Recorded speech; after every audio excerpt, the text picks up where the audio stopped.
Oye, ¿qué vamos a hacer ahora en la tarde? Una incógnita. Bueno, no, tanta incógnita no. Si ya hemos visto algunas cositas. Bueno, pues saludar a la gente, que es lo más importante, yo creo, después de un año de que no nos vemos. Y vamos a entrenar, vamos a trabajar un sansao, lo vamos a llevar desde el inicio, lo vamos a ir desarrollando, para que los alumnos vayan viendo cómo, desde una situación básica de combate, un movimiento básico, vamos a ir desarrollando situaciones en función de lo que el adversario nos va a provocar. Entonces, si nos retira la mano hacia el interior, pues vamos a tener que hacer un movimiento, y eso lo que hace es que el alumno, por medio de la práctica, del entrenamiento y de la repetición, hay que repetir muchas veces, lo que se consigue es que esas sensaciones se graben en el subconsciente, con lo cual luego el alumno no tiene que estar pensando, le pego, pero me lo desvía hacia el interior, entonces ahora no, eso automáticamente se crean ahí unas conexiones, unas sensaciones, que cuando el alumno luego lo recibe en el entrenamiento, la respuesta se convierte en automática. ¿De acuerdo? Que lo siempre esperable, siempre se ha hablado de eso en las artes marciales. Sí, bueno, muchos estilos se basan en esto. Es más, el sistema Choi Li Fat es un sistema que se basa mucho en el tacto, más que en la vista. Hay personas que se creen que las artes marciales tú te colocas, que también, pero no tanto como la gente se cree. No es tanto que yo veo que me lanzan un golpe, una patada, la veo y mi cerebro desarrolla una respuesta contra esa patada, y luego una vez que he bloqueado esa patada, mi cerebro desarrolla una contrarrespuesta para... No. El sistema Choi Li Fat, tú que ya lo conoces desde hace tiempo, como puedes haber visto en las formas de dos hombres, todo el tiempo hay, menos el primer movimiento, a partir de ahí hay un contacto, y después de ese contacto, todas las siguientes respuestas casi siempre se basan en el tacto. No hay una respuesta visual. Ya el cuerpo va a tener que sentir si me empujan en esta dirección, si me empujan en esta otra dirección. Eso hace que yo, si me empujan en una dirección, me tenga que desplazar hacia atrás, pero quizás cruzando por delante, porque la manera en que me está moviendo el cuerpo ya me indica la manera en que me tengo que mover. Si el brazo me le empujan en otra dirección, mi respuesta tendrá que ser completamente distinta. Y en resumidas cuentas es el tipo de sansaos que estamos trabajando, van en esa línea. Vamos trabajando un ejercicio básico y trabajamos una posible situación de combate que me puede pasar, que me desvíen el brazo hacia el interior, que me desvíen el brazo hacia el interior. Y le vamos poniendo esas respuestas que vamos a necesitar para contrarrestar esa acción del enemigo. ¿De acuerdo? Esa va a ser la primera parte. Bueno, hablaste de los sansaos. Es una cosa que para las personas del Kung Fu, del Choi Li Fat en particular, son algo poco habitual de la enseñanza que se ha compartido durante muchos años. ¿De dónde surge esa idea? ¿Por qué le das importancia? Los sansaos en realidad se han trabajado siempre, ¿de acuerdo? Lo que pasa que, según el maestro, él lo dirigía un poquito, esos sansaos que se trabajaban, pues lo dirigía un poquito hacia el objetivo personal que quizás ese maestro quería conseguir con esos sansaos, ¿vale? En los últimos, no sé, 30, 40 años, casi todo ese trabajo se ha dirigido hacia el aspecto deportivo del Kung Fu. Entonces esos sansaos, aunque siempre se basaban en el arte marcial que tú practicabas, en este caso el Choi Li Fat, aunque siempre esos sansaos tenían un origen del sistema Choi Li Fat, pero siempre se redirigían un poco para que fuesen aplicables a esa pelea deportiva, ¿de acuerdo? Donde hay unas reglas que, digamos que las reglas nos eliminan algunas de las cosas que no podemos hacer para que la pelea vaya dirigida en una dirección. Me explico. Si yo quiero que la gente haga más patadas, en las reglas elimino los barridos y elimino los agarres. La gente puede dar patadas con total libertad y entonces la pelea es muy espectacular porque se pueden dar patadas altas, en giro, etcétera, etcétera, porque tú sabes que nadie ni te va a barrer ni te va a agarrar esas patadas. Entonces ahí has dirigido la competición en una dirección. ¿De acuerdo? Eso es lo que se ha hecho los últimos años, ¿vale? A nivel personal, a mí me surgió la situación de que durante muchos años me interesó la pelea deportiva e hice esto también, en mi entrenamiento personal y en mis clases. Pero llegó un punto en el que me llamaba la atención mucho más un trabajo de Sansao más tradicional. Aquel que no estaba dirigido hacia la pelea deportiva, sino que estaba más dirigido, tampoco vamos a decir hacia la pelea real, porque hoy en día es un tema controvertido, ¿vale?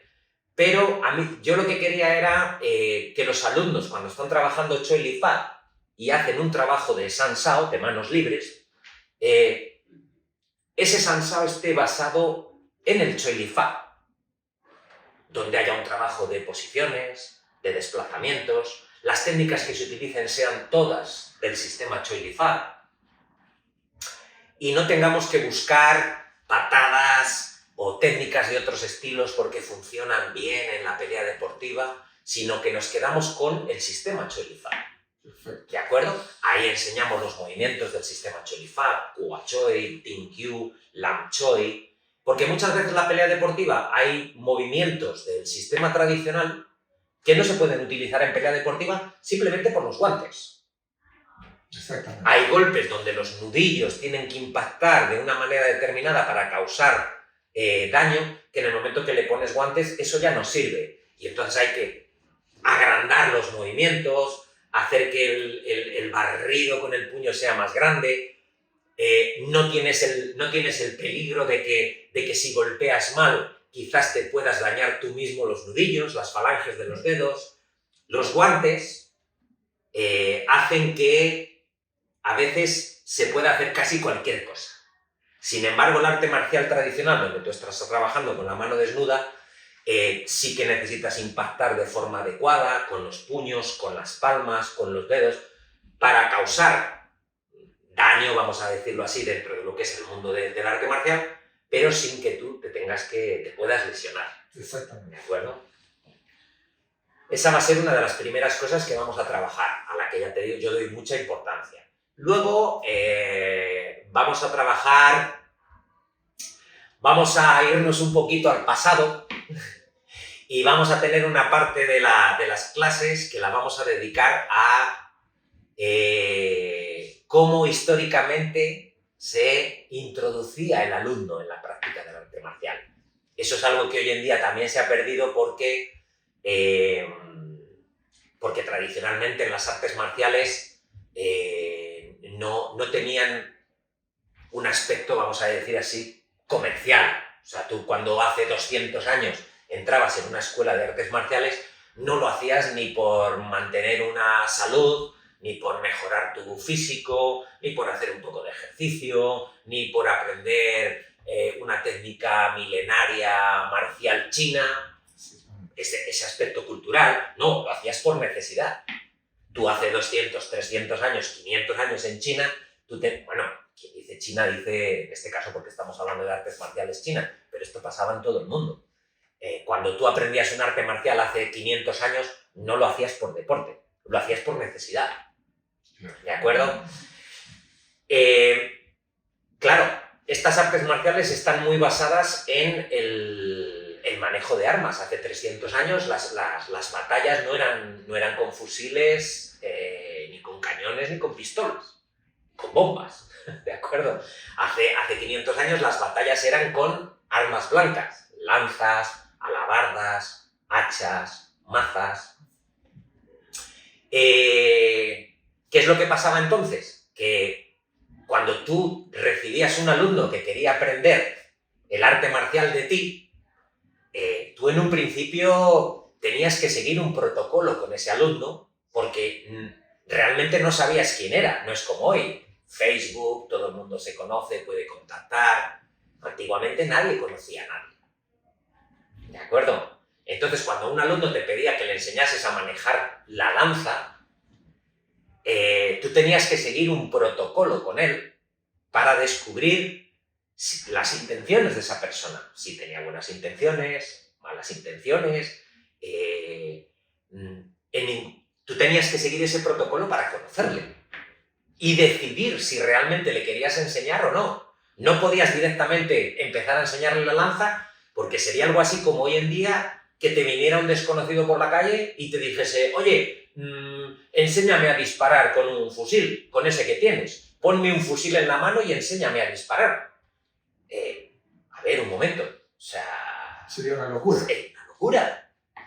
Entonces había unos protocolos que quizás todos conocemos un poco por las películas, esas películas donde el alumno los primeros meses solamente le mandaban barrer o cuidar el templo, luego ya le empezaban a enseñar, siempre le empezaban a enseñar cosas, aspectos del arte marcial que en el futuro le iban a servir, pero que en ese momento, solamente con eso, sabías que no te estabas arriesgando a enseñar a una persona conocimientos que podrían ser peligrosos y entonces te curabas un poquito en salud.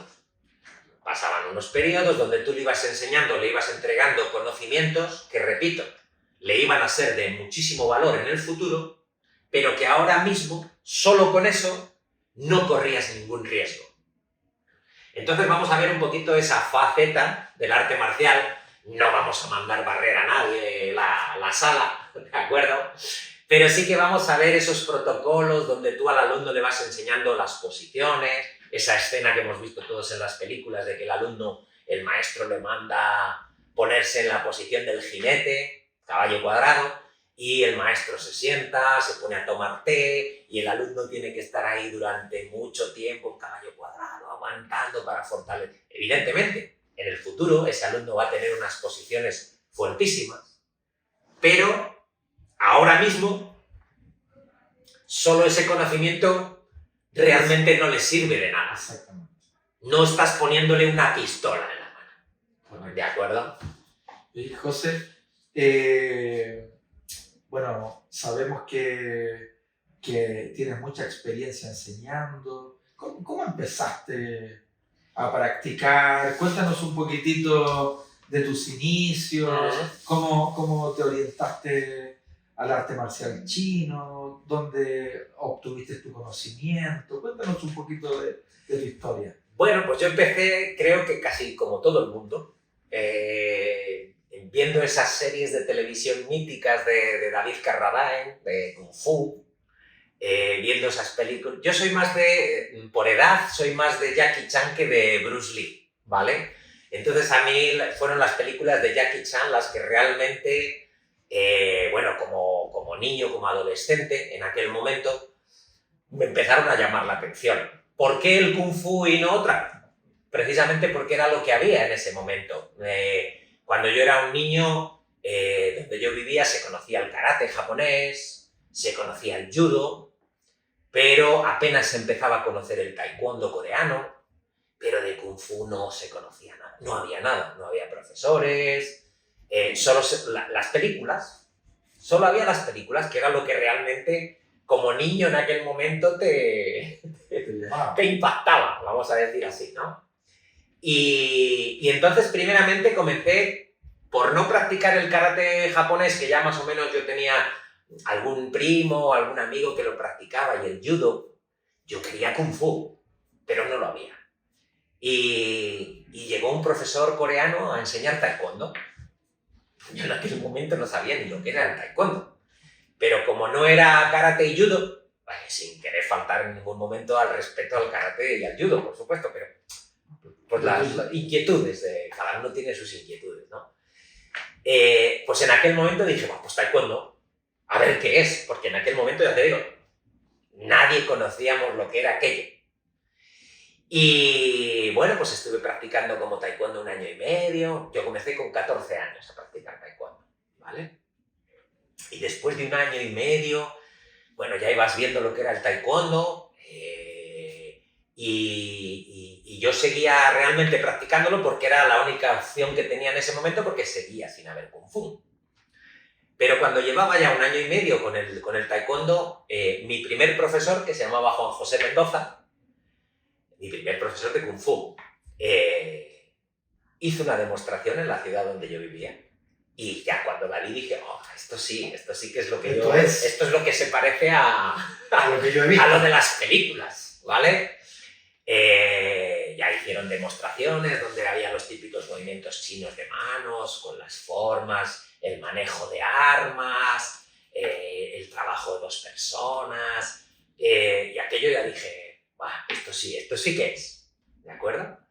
Y entonces abandoné la práctica del taekwondo y ya me inicié con mi primer profesor, Juan José Mendoza, repito, y bueno, pues ahí estuve trabajando, el kung fu, el Li Fan, lo típico, sigues ahí el proceso este de aprendizaje, pero lo que en un principio era simplemente esa cosa de un adolescente, de hacer un arte marcial que se pareciera a las películas y demás, pues se fue convirtiendo en algo un poquito más profundo.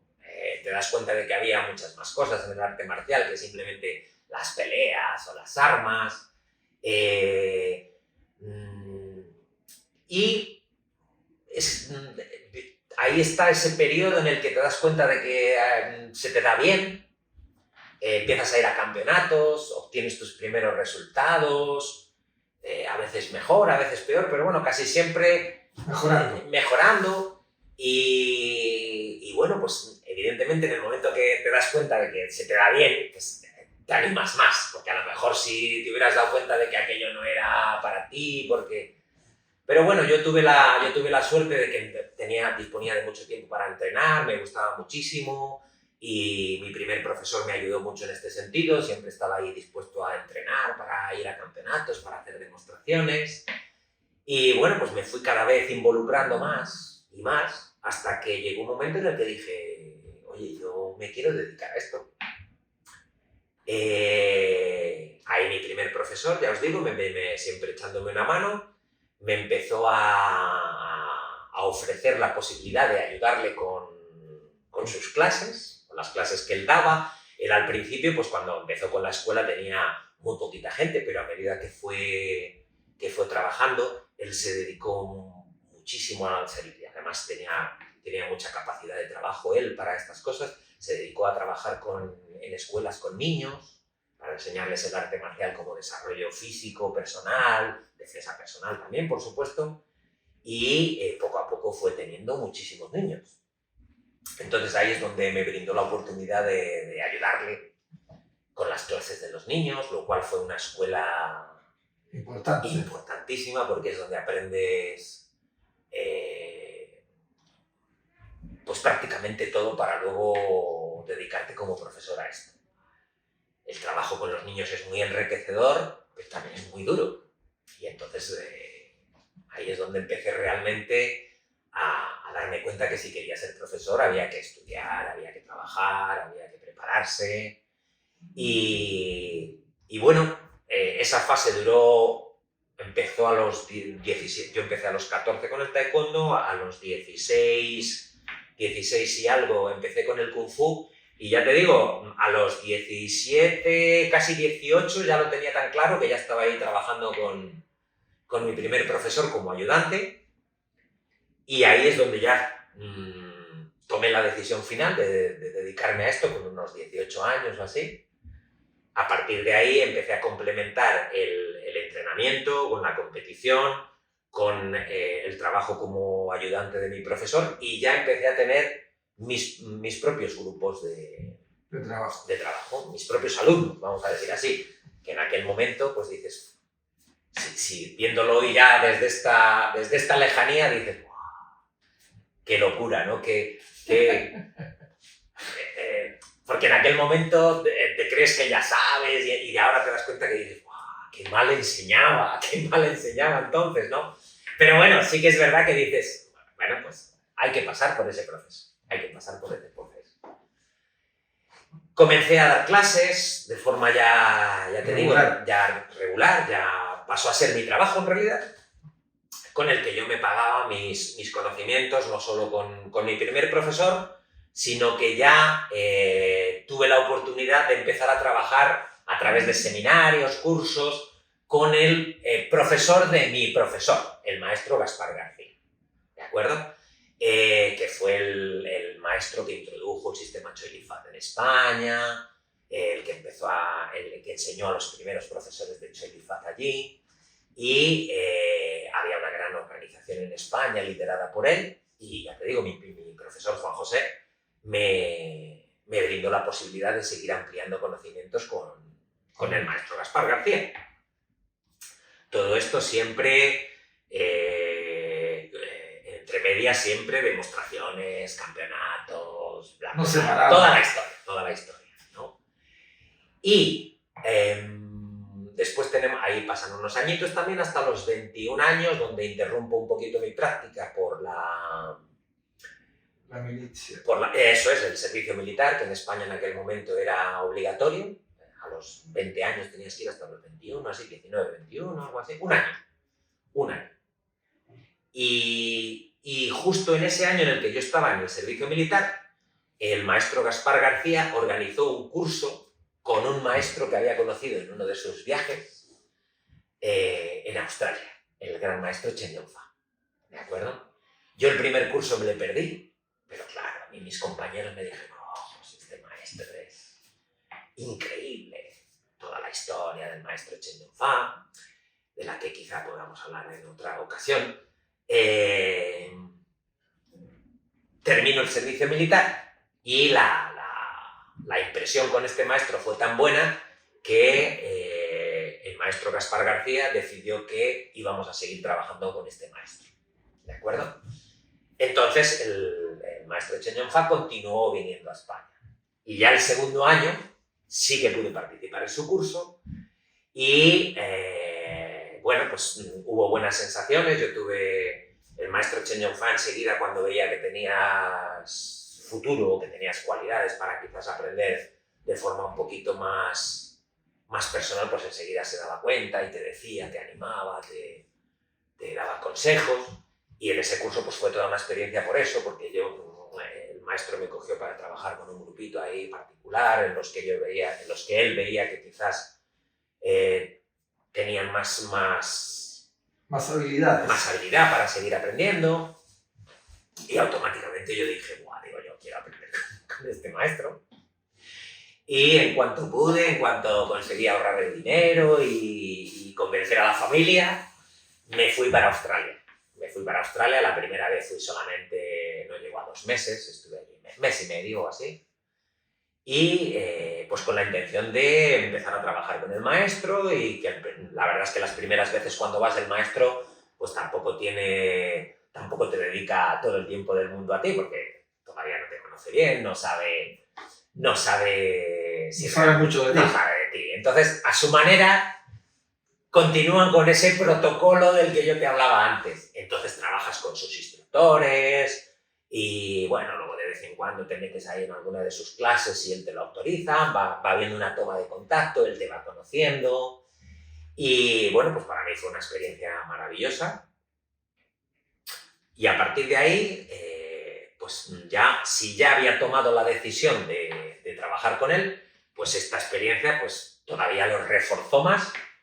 Y decidí que iba a continuar. Entonces, hubo unos primeros años en los que yo trataba de compatibilizar mis clases en mi escuela con los campeonatos y torneos a los que yo seguía participando, y una vez al año tenía que ir a Australia. Ese primer viaje, que fue de un mes y pico, lo fui ampliando a 2, a 3... Y bueno, pues ya ahí viene la historia, que es donde ya, por lo típico, el maestro ya pues te acaba conociendo, te empieza a tomar confianza contigo, ya empiezas a aprender un poquito más con él, ya te da más clases, y todo esto pues no quiero enrollarme mucho porque esto es una historia ahí Larga. pero bueno, el maestro va cogiendo confianza contigo y llegó un momento en el que yo ya iba todos los años a Australia 3 meses y ya el maestro me nombró su representante para España, ¿de acuerdo? Para su escuela. A partir de ahí, pues seguir trabajando y trabajando. Lo que era un viaje a Australia durante 3 meses se acabó convirtiendo en 2 viajes al año a Australia de 3 meses. Ya vivía 3 meses en Australia, 3 meses en España, 3 meses en Australia, 3 meses en España, así continuamente.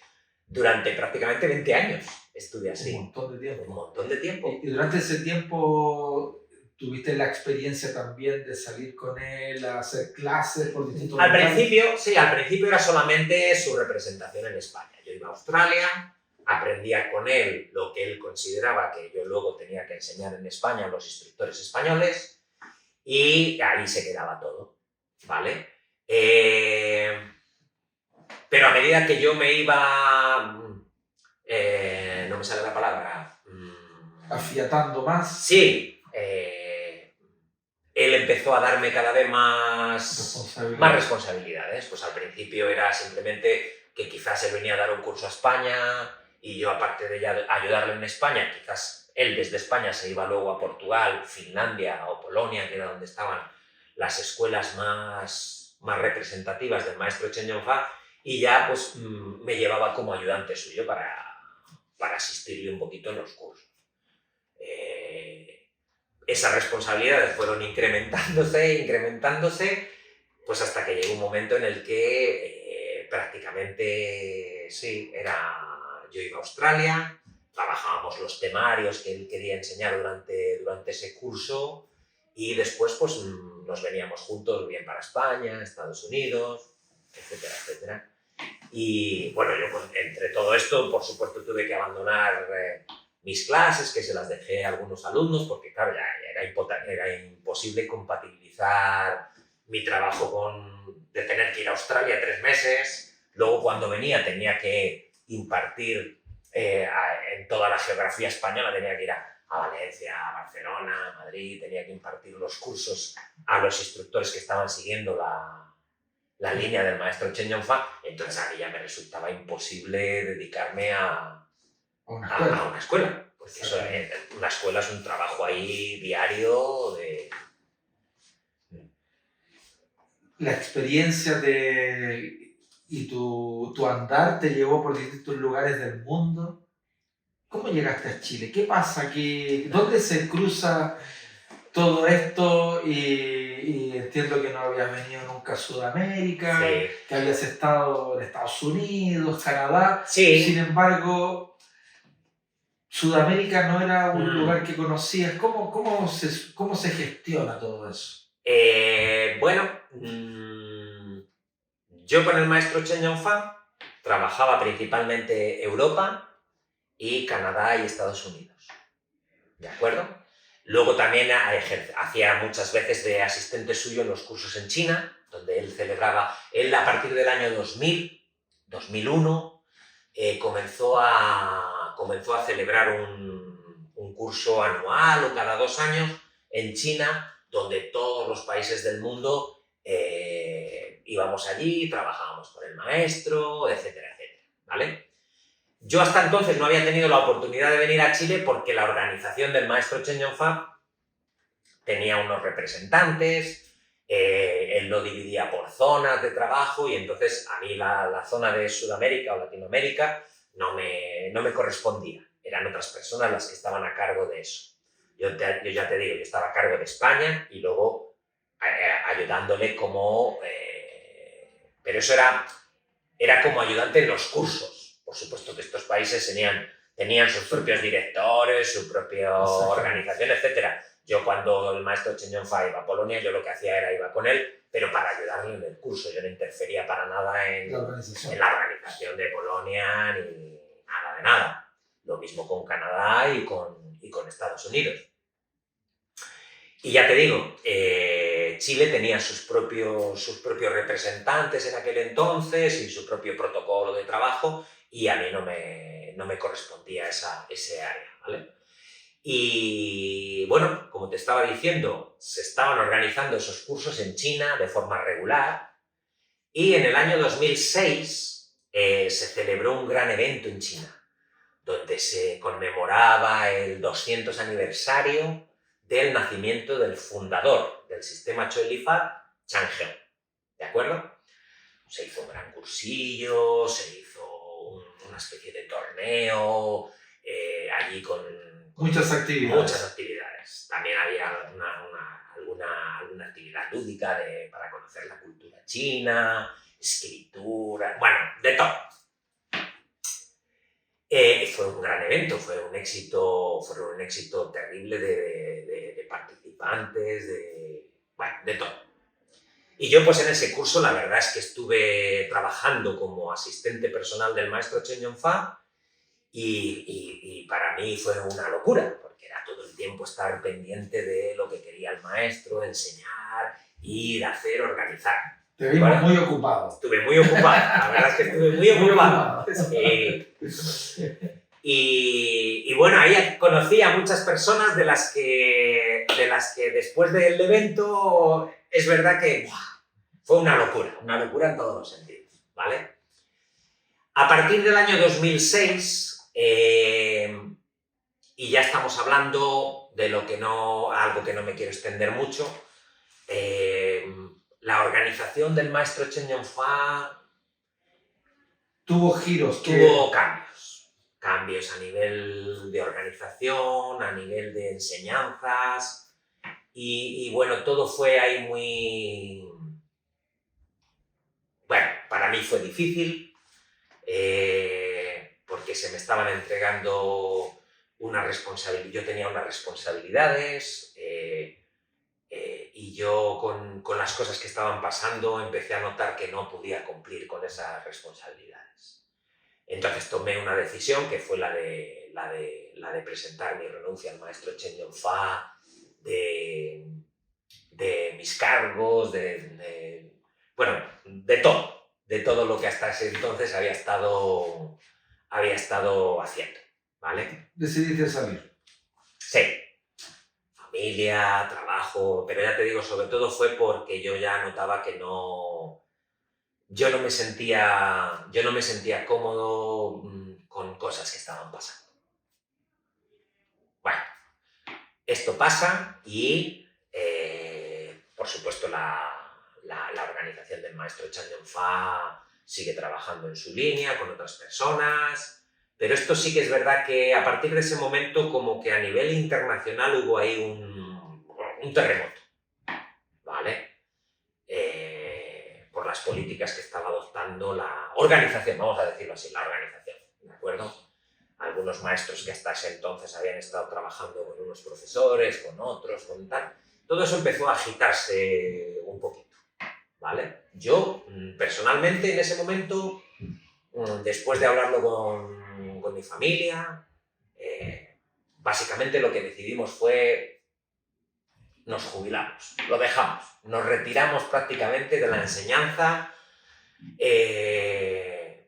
Solo mantuvimos ahí un grupo de amigos de toda la vida, había sido gente que había trabajado conmigo toda la vida, pues ellos sí que me dijeron, hombre, José, pero yo qué sé, podemos vernos cada cierto tiempo y trabajar, pero nada profesional, era simplemente pues mantener ahí el contacto, vernos, entrenar, disfrutar, totalmente ya fuera del ámbito profesional, era algo pues ya social prácticamente, ¿no?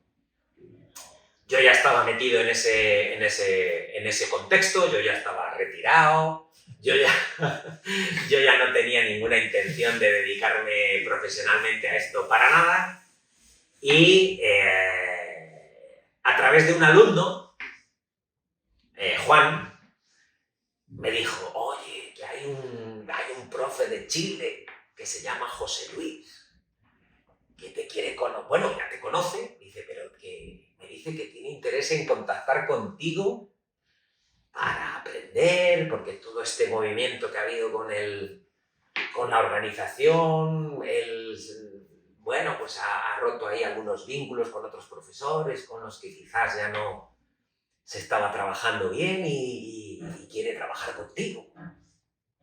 Dice, él te conoce, estuvo en China en el año 2006. Y yo dije, digo, la de gente que conocí allí, digo, yo no te ponía cara, no, nada. No, ¿quién será? ¿Quién será? Decía yo, ¿quién será? Y ahora que ya si yo ya me he retirado. No es lo que estoy esperando en esta etapa de mi vida. ¿Ah? Pero bueno, luego Juan ahí me dijo, dice, no, pero que sí, que te conoces y tal, acuérdate. Y me mandó esa foto de una presentación. De una gran exhibición que hicimos allí en China. Y yo, ahí estabas detrás de mí. Y ya dije, digo, sí, hombre, digo, a ver, no es que tuviéramos ahí una gran amistad en aquel momento, pero sí que ya al ponerte rostro ya dije, sí, hombre, digo, ¿cómo no te voy a conocer? Digo, sí, ahí en China y tal. Y coincidencias de la vida, de esto que dices, bueno, a ver. Y le dije a Juan, digo, ahora, dale mi correo y que me contacte. Y entonces pues fue cuando ya tú me escribiste con tus intenciones de trabajar, de seguir aprendiendo, de mejorar. Y bueno, pues yo creo que fue así, la verdad es que fue hace tiempo, no lo recuerdo exactamente cómo fue, pero así que accedí a tu interés por seguir aprendiendo. Y recuerdo que me dijiste, bueno, para que nos conozcamos y aprovechemos de practicar un poquito, ven a verme que yo vivo aquí. Yo te espero por acá. Eso.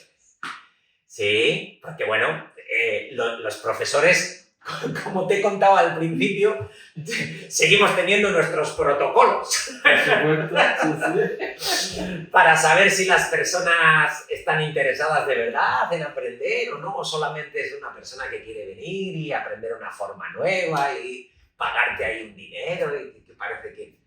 Y bueno, pues ya te digo, yo siguiendo un poco mi protocolo dije, bueno, si realmente está interesado... Lo vamos a maltratar. Que venga y vamos a ver lo que pasa.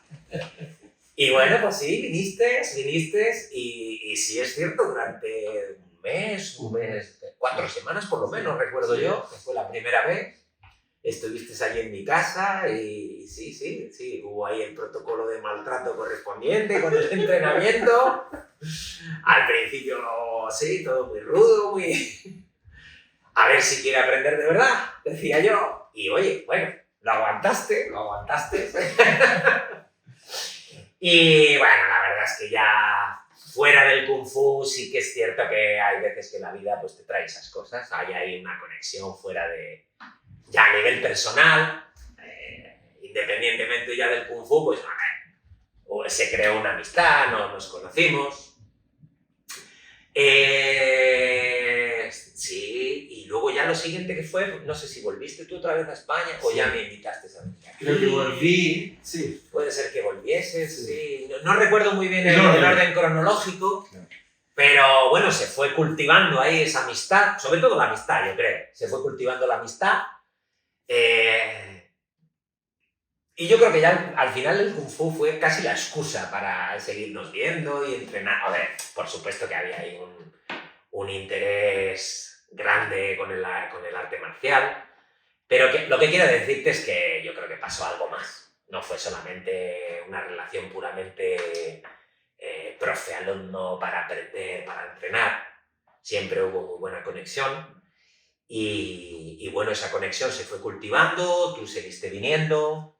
Y ya te digo, no recuerdo bien el orden cronológico, pero llegó un momento en el que yo supongo que también tú, como profesor, que tiene una escuela que ya estaba funcionando, con muchos alumnos, con una línea de trabajo, yo supongo que también fue difícil para ti porque ¿cómo voy a invitar a un profesor que no conozco, que no sé lo que va a pasar, le voy a poner allí delante de mis alumnos, me estoy arriesgando el futuro, en resumidas cuentas, ¿no?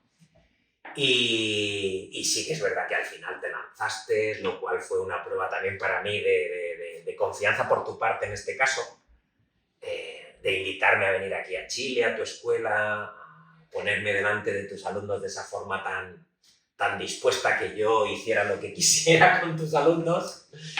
Y así es como vine la primera vez a Chile. Y bueno, pues las primeras veces, como siempre son... Los comienzos siempre son un poco difíciles porque la gente no te conoce y bueno, tienes que ahí... Ellos están un poquito ahí a la expectativa, a ver de qué aprenden. Tú estás ahí intentando hacer un buen trabajo. Yo tenía mucha preocupación porque sabía que tú estabas poniendo en riesgo tu trabajo de muchos años en tu escuela. Pero bueno, yo creo que al final fue toda una gran experiencia y hubo también muy buena conexión con tus estudiantes. Estuvimos trabajando... al principio yo creo que empezamos solo con el Kung Fu, creo recordar, y luego poco a poco empezamos a trabajar también el aspecto del Lohan Chikung.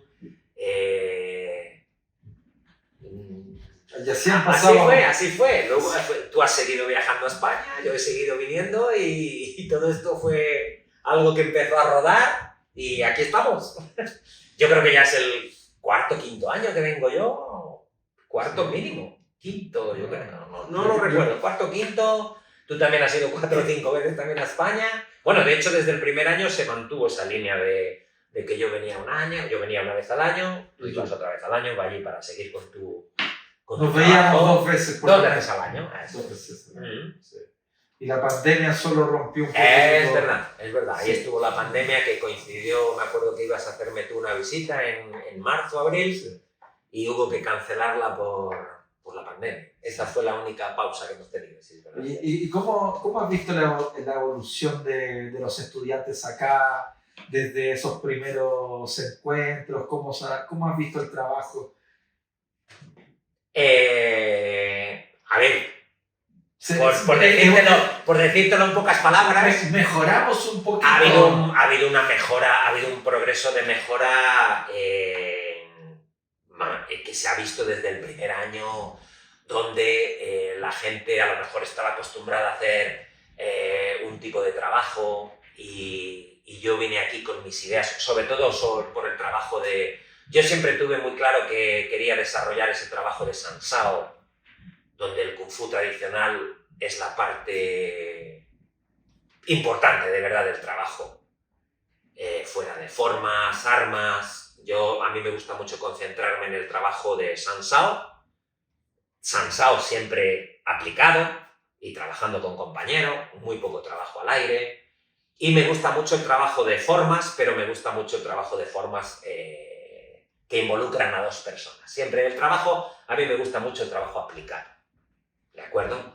Y a lo mejor al principio eso chocaba porque la enseñanza tradicional hay mucho trabajo al aire, mucho trabajo de formas. Algo muy desconocido. Muy desconocido. Sí, la parte del trabajo por pareja siempre ha sido algo que en el Kung Fu está como un poquito olvidado y sin embargo tradicionalmente siempre fue uno de los trabajos más importantes. Y entonces los alumnos al principio quizás esa manera de ver el Sansao, que se alejaba un poquito de esos Sansaos más deportivos, más... hubo ahí un pequeño choque, pero yo creo que ellos enseguida fueron viendo cuál era la intención de este trabajo y ya te digo, se les ha visto que han ido escalando ahí puestos en la mejora. Sí, se nota cada año muchísimo. Cositas que al principio te cuesta que la gente entienda porque no se han hecho nunca. Ahora enseguida tú enseñas algo y ya lo tienen, en cuanto lo tienen ahí un ratito ya va saliendo enseguida, ya se han metido en esa dinámica de trabajo donde todo tiene que tener un porqué, donde hay una aplicación, no solamente es un movimiento bonito que se hace adelante para ganar un campeonato, donde la técnica es lo que realmente puntúa al 100%, la aplicación o la eficacia de ese movimiento parece que pasan ahí a un segundo plano y ellos enseguida ya lo tienen ahí, lo cogen enseguida. Luego también, hace ya 3 años, creo recordar, o 4 años, también empezamos con el grupo de Lohan Chikung. 4 años. Y también ahí ha sido un incremento brutal brutal en la calidad del trabajo y en la amistad de la gente también. Empezamos con muy poquitas cosas porque la enseñanza del Lohan también tiene otros objetivos. Tiene otros objetivos. Siempre quizás siempre se había puesto mucha importancia en enseñar las formas, algo que es... a ver, no se está aquí criticando nada, simplemente la enseñanza tradicional siempre se había basado en, bueno, tú vienes, aprendes la forma, la practicas y eso es lo que va a mejorar tu salud. Pero no solamente yo, muchos profesores siempre nos estuvimos planteando, bueno, quizás ahora estos conocimientos en el siglo XX, en el siglo XXI, hombre, quizás hay que sacar un poco todo ese conocimiento que tienen las formas, quizás haya que sacar esos ejercicios y orientarlos de una manera distinta. Exactamente, pero siempre pensando que el alumno que aprende esos ejercicios obtenga el mayor beneficio posible. Sobre todo con el Lohan Chikung, que está orientado totalmente a mejorar la salud del practicante, ¿de acuerdo? Que ojo, no es que algunos profesores nos hemos dado cuenta de que había que hacer esto, que no quiero aquí atribuirme un método de trabajo. No. Todo lo contrario. Lo que ha pasado es que tradicionalmente se trabajaba de esta manera que yo te estoy diciendo, pero que después se fue abandonando esa práctica por la práctica de las formas y que se perdió un poquito quizá con el Lohan esto no es tan evidente, pero por ejemplo con el Kung Fu todo el mundo lo entendería.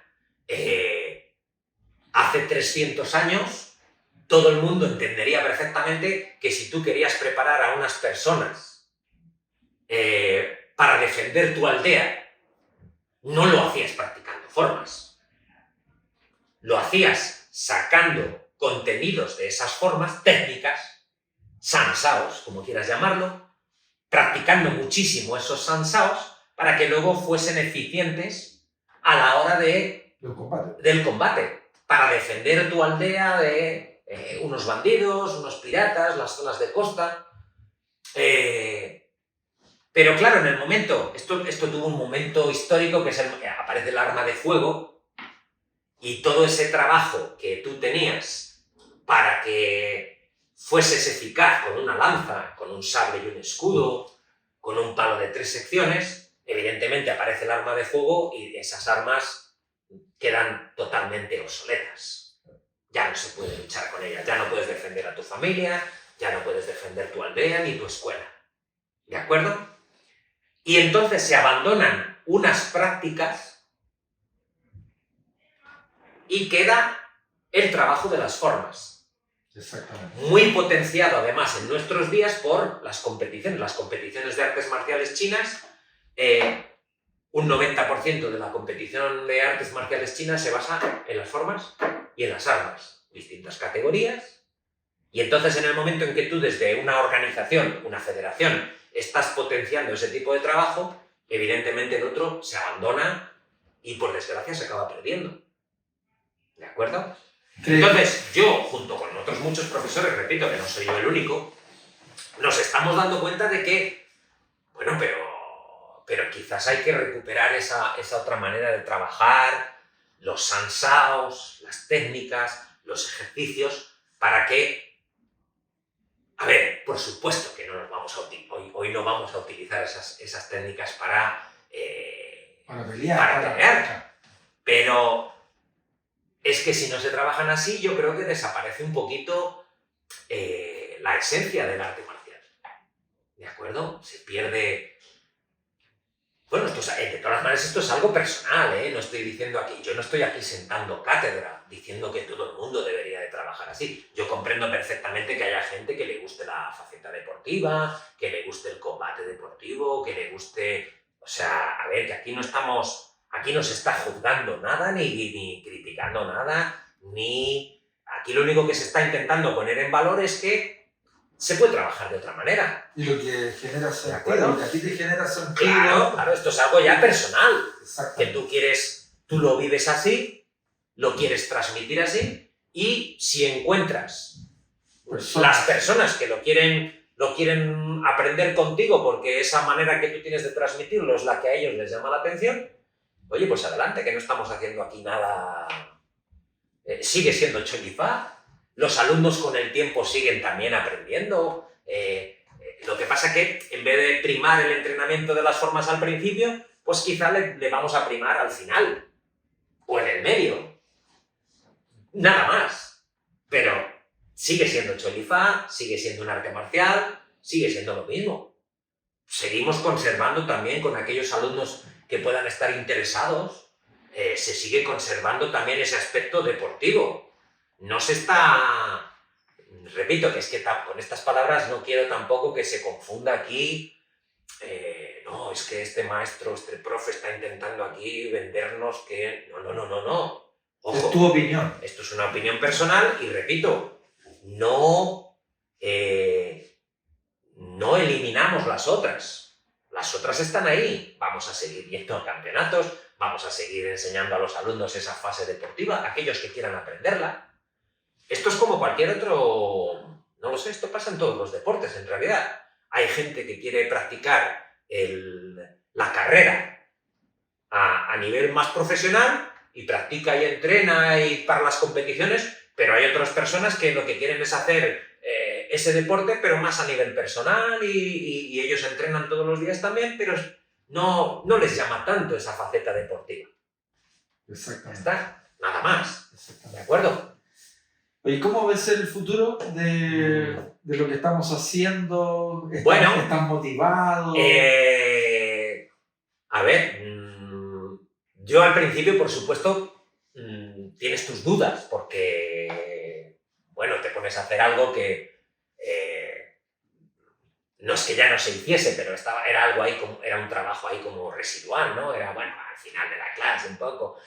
Y de repente dices, bueno, a ver si esto en el fondo aquí a la gente no le va a gustar, o quizás eres tú el único ahí un poquito loco que ve las cosas de esta manera y al público, a los alumnos, no lo sé, quizás les llama más la atención otras cosas. Y yo sí que tenía mis dudas y bueno, ahí yo te conté mi idea de cómo yo veía este trabajo del Sansao, cómo veía el trabajo que siempre tenía que ser por parejas y buscando ahí la aplicación de los movimientos y bueno, ahí agradecerte que tú te lanzaste también y pusiste a disposición de esta idea tu escuela y tus alumnos y empezamos ahí a trabajar y bueno, yo lo que al principio era todo un poquito dudas porque dices, bueno, vamos a probar a ver y si luego la gente no reacciona bien a este trabajo,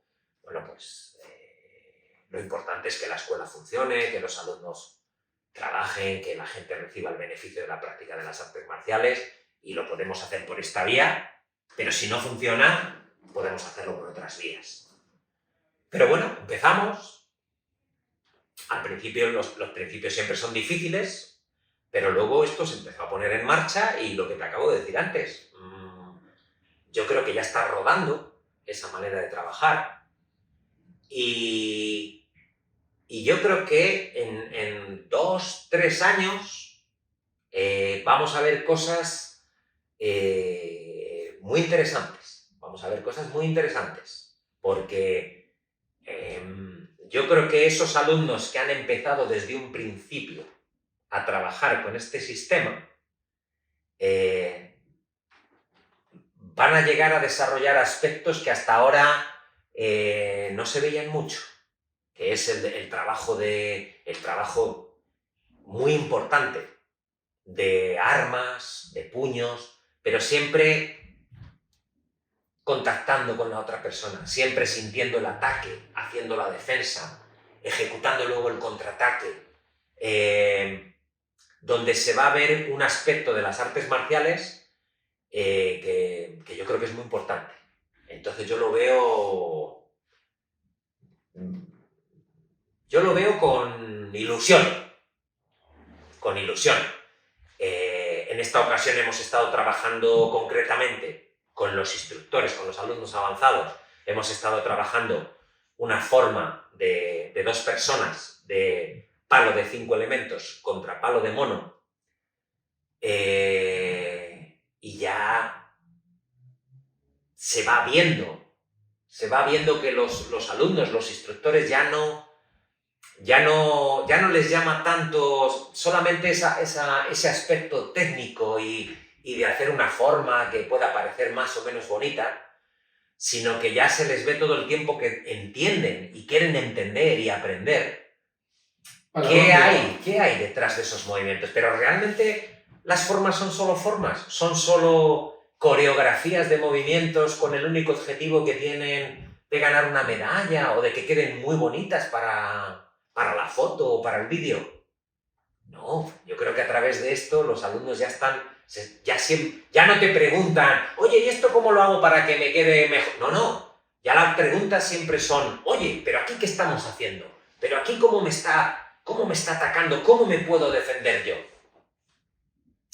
A ver, yo sé que aquí estamos hablando un poquito de un tema que a lo mejor a mucha gente no le pueda interesar, pero a la gente que practica artes marciales y que más allá de el ejercicio físico, más allá incluso de la defensa personal, hay gente que viene aquí buscando la defensa personal, yo creo que cuando hacemos estos tipos de trabajo ellos se dan cuenta de que hay ahí también un aspecto cultural del pueblo chino, que en realidad las artes marciales son no sé si sabéis que son una herencia cultural. El gobierno chino las reconoce como una herencia cultural del pueblo chino. ¿De acuerdo? Estamos hablando de que las artes marciales también son cultura. ¿De acuerdo? Y por supuesto hoy en día nos hemos ya dado cuenta de que, a ver, no son una banda de personas ahí un poquito así, buscando pelear yo creo que ya a estas alturas ya sabemos todos que las artes marciales desarrollan aspectos físicos, aspectos de salud, aspectos sociales, por supuesto defensa personal, aspectos mentales que quizá también están ahí un poquito olvidados, esa autodisciplina, esa autoconfianza que genera la práctica del arte marcial. Y que algunos de estos aspectos sí que es cierto que si no hay ese aspecto cultural, ese aspecto de arte marcial, es cierto que no se obtiene. No se obtiene. ¿De acuerdo? Pasa desapercibido. Oye, algo que tú quisieras, para ir cerrando, algo que tú quisieras compartir con nosotros que... Si te soy sincero, a mí lo que me gustaría es seguiros animando a entrenar, a trabajar, a seguir practicando, a seguir mejorando. En ese sentido, comentaros que yo estoy aquí dispuesto a seguir compartiendo todos aquellos conocimientos que están ahí, que puedan ayudaros a seguir mejorando. Y es que tampoco, no lo sé, animaros a seguir trabajando, animaros a seguir entrenando, que yo creo que eso va a ser muy positivo para las personas, por esos beneficios que van a recibir, para la escuela. Te vemos muy cómodos, contentos y eso nos tiene a todos muy felices. Hombre, ese es un aspecto muy, ya hablando a nivel personal, eso es un aspecto muy importante porque, ya te digo, yo en el momento que hace años decidí que había tenido ahí una fase en la que mi vida había sido el Choi Li Fat, y por esas diferencias con la organización decido plantarme, decido retirarme.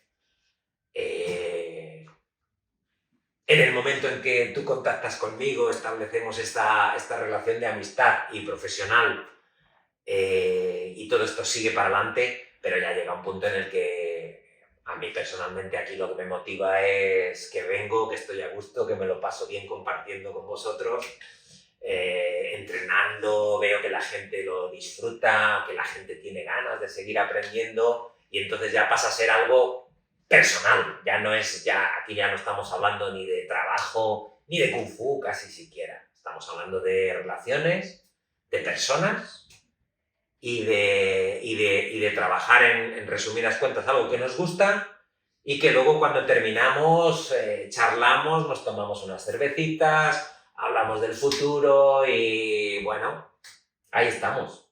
Creo que el próximo proyecto que tenemos en común aquí en Chile pasa un poquito por todo esto. No va a ser solamente un curso, va a ser un curso, un viaje, donde por primera vez habéis invitado a Nerea para que venga conmigo. Nerea ya sabéis todo, bueno, yo no sé si esto hay que explicarlo aquí, yo creo que todos la conocéis. Y nos vamos a venir toda la familia para vivir ya aquí una experiencia no solamente de trabajo, de Kung Fu, de Choi Li Fa, de entrenamiento, no, va a ser toda una experiencia de amistad, de compartir y de disfrutar. Aunque bueno, entre medias tenemos ahí voy antes. Una visita del profe José Luis ahí a España. Exactamente. Oye, muchas gracias. Muchas gracias. Nada que agregar. La verdad que ha sido muy concreto. Has explicado como siempre muy bien.